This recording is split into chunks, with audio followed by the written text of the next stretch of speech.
आखिर चीन क्यों खोद रहा है अपनी जमीन में 10 किलोमीटर गहरा गड्ढा? क्या चीन को मिला है दुनिया का सबसे बड़ा खजाना?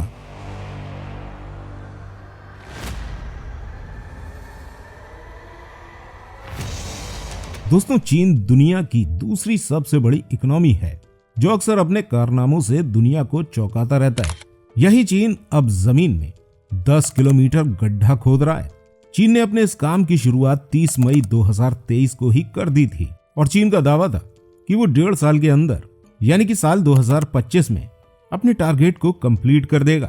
लेकिन दोस्तों, क्या ऐसा हो सकता है? क्योंकि दुनिया का अब तक का जो सबसे गहरा गड्ढा है वो 12 किलोमीटर गहरा ही है, जिसे रूस ने बनाया था, जैसे आप और हम कोला सुपर डीप बोरहोल के नाम से जानते हैं। ये बोरहोल चीन के बोरहोल से सिर्फ 2 किलोमीटर गहरा है, जिसे बनाने में रूस को पूरे 20 साल का समय लगा था। तो फिर चीन सिर्फ 1.5 साल के अंदर 10 किलोमीटर गहरा गड्ढा कैसे खोद सकता है? तो सबसे पहले हम ये जान लेते हैं कि आखिर चीन को ये गड्ढा खोदने की जरूरत ही क्यों पड़ रही है, और इस गड्ढे के जरिए चीन अपनी जमीन से ऐसा क्या निकालने वाला है जो चीन को इसे बनाने की इतनी ज्यादा जल्दी है। तो दोस्तों, असल में इसका कारण है चीन के अंदर एनर्जी क्राइसिस, और इस गड्ढे को खोद लेने के बाद चीन अपनी हाई एनर्जी रिक्वायरमेंट को पूरा करना चाहता है, और साथ ही साथ इसका फायदा उसे अपनी इकोनॉमी में भी मिलेगा। इसके अलावा चीन का ये कदम इसलिए भी खास है क्योंकि पूरी दुनिया में रूस के अलावा दूसरा कोई ऐसा देश नहीं है जो इतना गहरा गड्ढा खोद पाया हो।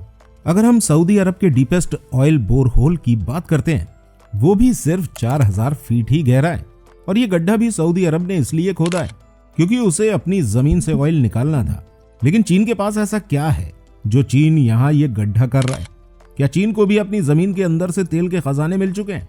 तो दोस्तों, कुछ भी जानने से पहले आप जरा हमारे अर्थ के स्ट्रक्चर को जान लीजिए। ये तो आपको पता ही होगा कि हमारे अर्थ की सरफेस कई सारी लेयर्स में डिवाइडेड है, और इसकी ऊपरी लेयर को हम क्रस्ट के नाम से जानते हैं, जो कि लगभग 40 किलोमीटर गहरी होती है। और ये क्रस्ट भी 2 पार्ट में डिवाइड रहती है, जिसमें पहला है अपर क्रस्ट और दूसरा है लोअर क्रस्ट। और बताया जाता है कि इसी क्रस्ट के नीचे बहुत पुराने रॉक मौजूद हैं, जिसके अंदर ऑयल मिलने की भी काफी ज्यादा पॉसिबिलिटीज हैं। अगर हम चीन की बात करते हैं तो दोस्तों, चीन की जो चट्टानें हैं वो आज की नहीं है, बल्कि आज से 4 मिलियन साल पुरानी है। और चीन अपनी इन्हीं चट्टानों को टारगेट कर रहा है क्योंकि आमतौर से जो ऑयल रिसोर्सेज होते हैं वो 15 से 300 मिलियन साल पुरानी रॉक में ही मिल जाते हैं, और चीन के पास जो चट्टानें हैं वो आज से 4 मिलियन साल पुरानी है। और यही वजह है कि चीन का मानना है कि अगर वो अपनी जमीन को काफी गहराई में खोदेगा तो उसे बहुत बड़ी क्वांटिटी में ऑयल रिसोर्सेज और नेचुरल गैस मिल जाएगी। दोस्तों, चीन ये सब बातें ऐसे ही नहीं कर रहा है, बल्कि साल 2021 में चीन अपनी जमीन से नेचुरल रिसोर्सेज को एक्सट्रैक्ट कर भी चुका है। असल में चीन ने अपने शिनजियांग प्रोविंस में चीनी कीटोन कंपनी के जरिए 8500 मीटर का गड्ढा खोदा था, जिसके अंदर से इतनी ज्यादा गैस और ऑयल रिसोर्सेज निकले थे कि चीन पूरे 2 साल तक बिना किसी देश से ऑयल इंपोर्ट किए अपनी जरूरतों को पूरा कर पाया। यही वजह है कि चीन इस बार इतना बड़ा कदम उठाने जा रहा है। दोस्तों, चीन को अपने एनर्जी क्राइसिस से लड़ने के लिए नेचुरल गैस और कोयले की जरूरत पड़ती है, जो चीन ऑस्ट्रेलिया, मलेशिया और कतर से इंपोर्ट करवाता है। लेकिन अब चीन के अंदर एनर्जी नीड इतनी ज्यादा बढ़ चुकी है कि उसे अपनी एनर्जी नीड को पूरा करने के लिए 60% रिसोर्सेज बाहर से इंपोर्ट करवाने पड़ रहे हैं, और ऐसा करने पर चीन की जीडीपी पर बहुत बुरा असर पड़ रहा है। साथ ही साथ एनर्जी नीड की वजह से चीन दूसरे देशों के ऊपर बुरी तरह से डिपेंड है। इस बारे में चीन की एनर्जी रिसोर्सेज मिनिस्ट्री का कहना है कि अगर हम इसी तरह दूसरे देशों पर डिपेंड होते रहेंगे तो यह हमारे चीन की नेशनल सिक्योरिटी के लिए खतरनाक है, क्योंकि हो सकता है कभी किसी देश से संबंध खराब होने पर चीन अपनी एनर्जी नीड्स को पूरा न करवा पाए, यानी कि दूसरे देश चीन को ये रिसोर्सेज देना बंद कर दें। बिल्कुल उसी तरह जैसे कि रूस ने अपनी दुश्मनी की वजह से कई सारी वेस्टर्न कंट्रीज को तेल देने से साफ मना कर दिया था। दोस्तों, फ्यूचर में ऐसा कुछ चीन के साथ भी हो सकता है, क्योंकि चीन, जैसे कि आप और हम जानते ही हैं कि चीन अमेरिका को पीछे छोड़कर दुनिया की नेक्स्ट सुपर पावर बनने की कोशिश में लगा हुआ है, जिसके चलते उसके काफी ज्यादा दुश्मन बढ़ चुके हैं। क्योंकि दोस्तों, चीन की हरकतें भी ऐसी हैं। यही वजह है कि चीन अपनी बैकबोन मजबूत करने के लिए इसी तरह के सॉल्यूशन ढूंढ रहा है ताकि उसकी डिपेंडेंसी दूसरे देशों पर खत्म हो जाए। अगर फ्यूचर में ऑस्ट्रेलिया, मलेशिया और कतर उसे एनर्जी रिसोर्सेज देना बंद भी कर दें तो भी चीन आसानी से सरवाइव कर सके। इस काम के लिए चीन ने अपने ऑयल एक्सप्लोरेशन कंपनी पेट्रो चीन और CMO DC के साथ मिलकर बहुत हैवी इन्वेस्टमेंट करी है। ताकि वो शिनजियांग प्रोविंस से ऑयल निकाल सके। अपने इस प्रोजेक्ट को कामयाब बनाने के लिए चीन काफी ज्यादा मेहनत कर रहा है। चीन ने 2000 टन की ऐसी मशीन बनाई है जिससे आसानी से यह गड्ढा खोदा जा सके, क्योंकि दोस्तों जैसा कि आप और हम जानते ही होंगे कि जमीन के नीचे टेम्परेचर प्रेशर बहुत ज्यादा होता है। इस टेम्परेचर की वजह से जो भी मशीन जमीन में जाती है उसका लोहा भी बहुत आसानी से गल जाता है। यही वजह है कि जमीन की ज्यादा गहराई में ड्रिलिंग करने के लिए ज्यादा अच्छी मशीनों की जरूरत पड़ती है।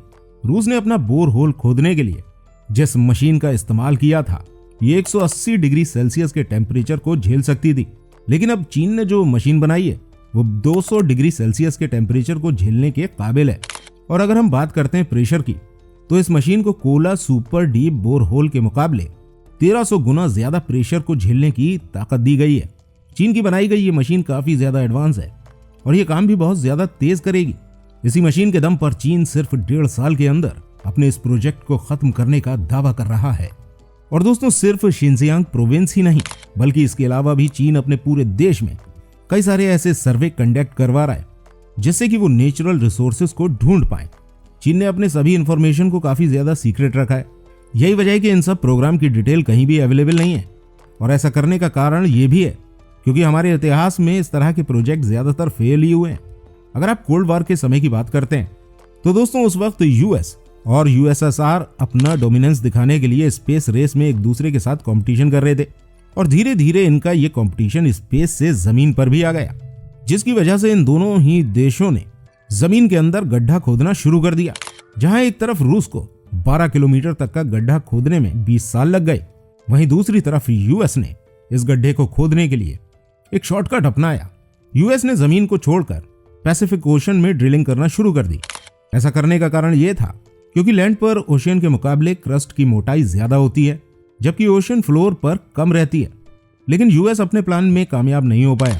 5 साल तक खुदाई करने के बाद यूएस सिर्फ 183 मीटर का ही गड्ढा खोद पाया, जिसमें इसके $40 मिलियन खर्च हुए। लेकिन यूएस ने यह बात किसी के सामने नहीं आने दी, क्योंकि इससे ज्यादा गहरा गड्ढा तो जर्मनी ने खोद दिया था, जो कि इस रेस में था ही नहीं। दोस्तों जर्मनी रूस के बोरहोल से सीखकर ड्रिलिंग कर रहा था। जर्मनी को यह बात समझ आ चुकी थी कि अगर उन्हें क्रस्ट की ज्यादा गहराई तक जाना है तो उन्हें बिल्कुल एक वर्टिकल लाइन में ड्रिलिंग करनी होगी, क्योंकि अगर ड्रिलिंग एंगल में थोड़ा भी शिफ्ट आता है तो उन्हें क्रस्ट तक जाने के लिए ज्यादा एरिया को ड्रिल करना होगा, जिसकी वजह से ड्रिलिंग सिस्टम खराब हो सकता है। लेकिन इन सब के बावजूद भी जर्मनी भी कामयाब नहीं हो पाया, क्योंकि सिर्फ 2 किलोमीटर तक पहुंचने के बाद ही जर्मनी की ड्रिलिंग सिस्टम वर्टिकल लाइन से 200 मीटर हिल गया, जिसकी वजह से ड्रिलिंग मशीन ने काम करना बंद कर दिया और जर्मनी का ये प्रोजेक्ट फेल हो गया। लेकिन दोस्तों अब चीन, रूस और जर्मनी और यूएस सभी के फेलियर को ऑब्जर्व करके ड्रिलिंग कर रहा है चीन, ताकि चीन के इस प्रोजेक्ट में किसी भी तरह का कोई लूप होल ना रहे। यही कारण है कि चीन ने एक ऐसी मशीन को भी बनाया है जो कि टेम्परेचर और प्रेशर दोनों को झेल सके। और इसी मशीन के जरिए चीन अब तक 8 किलोमीटर गहरा गड्ढा खोद भी चुका है। अब देखना यह है कि क्या अपने टाइम पीरियड पर चीन इस टारगेट को पूरा कर पाएगा, और ये टारगेट होने के बाद उसे अपनी जमीन से नेचुरल रिसोर्सेज मिलते भी हैं या नहीं। दोस्तों आपको क्या लगता है इस बारे में कमेंट करके जरूर बताइएगा। ऐसी और इंटरेस्टिंग वीडियोस देखने के लिए हमारे चैनल को सब्सक्राइब करना बिल्कुल मत भूलिएगा।